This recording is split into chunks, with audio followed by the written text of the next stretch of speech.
നിങ്ങളെ ജാനുവരത്തിൽ കേളപ്പെട്ടിനല്ലേ ഇത്? എന്താ വയനാട്ടില്? പേടിയ വള്ളി കാലി ചുറ്റി. വള്ളി ആയിരിക്കൂലേ, ചിലപ്പം പാമ്പായിരിക്കും. ഈ കുരിപ്പിനെയും കൊണ്ട് പായഞ്ചൊല്ലി പറഞ്ഞതാ കേൾപ്പാട്ട. അപ്പൊ നിങ്ങൾ എന്നെ കാണാനാണോ വയനാട്ടിൽ വന്നത്? ഇനിയും കാണണം. ഇഞ്ച ബി ക്രാഫ്റ്റ് തേം മ്യൂസിയം കാണണം. ഇന്ത്യയിൽ തന്നെ ഇങ്ങനത്തെ ഒരു സംഭവം ആദ്യമായിട്ടല്ലേ. തേനീച്ചേ, ഇനി ഞാളാ പെട്ടെന്ന് ബി ക്രാഫ്റ്റ് തേം മ്യൂസിയത്തിലെത്തിക്ക്.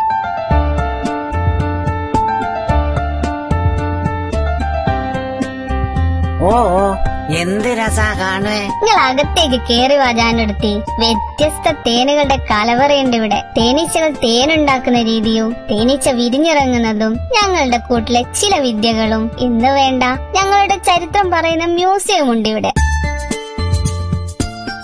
ഉയ്യന്റെ അമ്മ, ഇത് ഞാൻ വിചാരിച്ച പോലെ അല്ലല്ലോ. അതുക്കും മേലെയാ. ഇതെങ്ങനെയാ ഇത്തിര തരം തേനുങ്ങൾക്ക് കിട്ടുന്നേ? ഞങ്ങൾ 4-5 വർഗം തേനീച്ചകളുണ്ട് എന്ന് മാത്രമല്ല അതൊക്കെ ഓരോ സ്വഭാവക്കാരുമാണ്.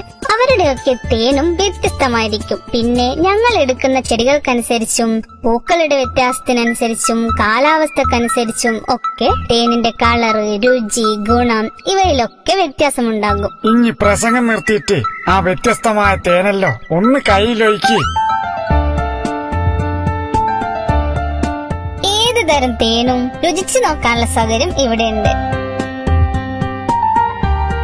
ഇവിടെ നിന്നാണ് നമ്മുടെ തേൻ പ്രോസസിംഗ് നടത്തി ശുദ്ധീകരിച്ച് ലോകം മുഴുവൻ എത്തിക്കുന്നത്. വയനാട്ടിൽ വരുന്ന ടൂറിസ്റ്റുകൾക്ക് ഇതൊരു വിരുന്നൂട്ടലാവും ജാനു, പ്രത്യേകിച്ച് കുട്ടികൾക്ക്. ശരിയാ, കുട്ടികൾക്ക് കളിക്കുവാനുള്ള പാർക്കോ പഠിക്കുവാനുള്ള കാര്യങ്ങളെല്ലാം ഇവിടെ ഉണ്ടല്ലോ. നമ്മുടെ ഈ തേൻകട എറണാകുളത്തും കോഴിക്കോടും പിന്നെ വയനാട്ടിലെ തന്നെ പല സ്ഥലങ്ങളിലുമായിട്ടുണ്ട്.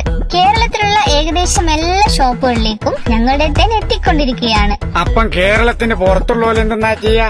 അതിനല്ലേ കേളപ്പെട്ട ഫ്ലിപ്കാർട്ടും ആമസോണും. പോരാത്തതിന് ഞങ്ങളുടെ വെബ്സൈറ്റ് വഴിയും ഓർഡർ ചെയ്യാം. അല്ലെങ്കിൽ ഈ വാട്സ്ആപ്പ് നമ്പറിൽ മെസ്സേജ് അയച്ചാലും മതി. ഫ്രീ ഹോം ഡെലിവറി ആട്ടോ. തേൻ കഴിക്കുന്നത് ആരോഗ്യ സംരക്ഷണത്തിനും പ്രതിരോധ ശേഷിക്കും വളരെ നല്ല ഔഷധം കൂടിയ ജാനുവടുത്തി. വയനാട് വൈത്തിരിയിലുള്ള ബി ക്രാഫ്റ്റ് ഇത് വേറൊരു ലോകമാണ് മക്കളെ. ഞങ്ങളുടെ ലോകം.